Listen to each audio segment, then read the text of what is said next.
More snow sticking. Our biggest thing here for these next couple of hours is not that the snow is going to be that much heavier or that different from what it's doing right now. It's just it will be darker. It will be colder, and more of that snow is going to want to stick on roadways because right now a lot of the accumulation has not been sticking on the roads. That will obviously change. It's windy too, by the way, if you didn't already notice that. Gusts north of 30 miles an hour with that nor'easter off to our east. It will stay windy tonight before slowly but surely backing off as we go into the day tomorrow. Wind chill right now, for example, is down to 13 degrees with that snow falling. There is your nor'easter. How about snow totals already across parts of New England? North of 2 feet of snow, and they have a ways to go before this is done. Now, we still have a little ways to go before we're done, but we're talking probably another 4 or 5 hours out of this, and then things will start to settle down. Note the multiple bands now of snow pivoting from north to south. Two things we got going for us here to produce this snow. You got the nor'easter number one and the northerly flow with Lake Ontario to our north that is giving us a boost of moisture. Steady accumulating moderate snow now inundating all of Orleans County.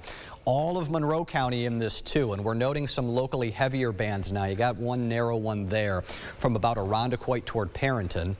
Another burst of decent snow from the west side of Greece getting into Chili, but the bottom line is it's pretty much snowing everywhere at this point. Heavy snow continues to fall in the Wolcott area. I would not be surprised at all when this is said and done in Wolcott. You're going to have more than a foot of fresh snow out of this in northeast Wayne County. Well, those of you on the west side of town, we're talking maybe just a few inches total. That was the big difference here, east to west, that this storm was going to end up producing, and that will still be playing out before our eyes over these next few hours. Note this little blue shading here. So this is kind of what I'm watching now. This is some mid-level moisture, and through most of the afternoon that moisture has been still making some progress off to the west.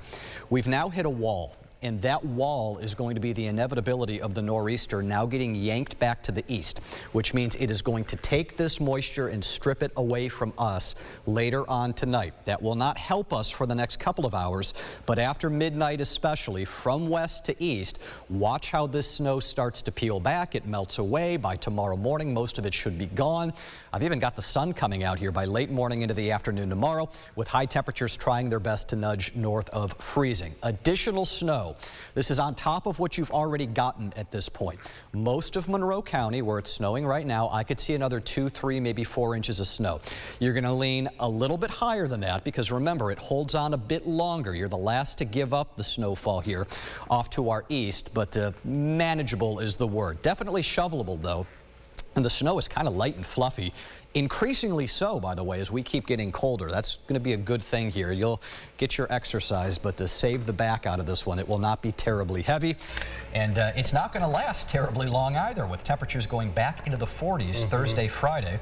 Feels like that's what we had in January, and now it's like a rare treat for us in March. Yeah, I haven't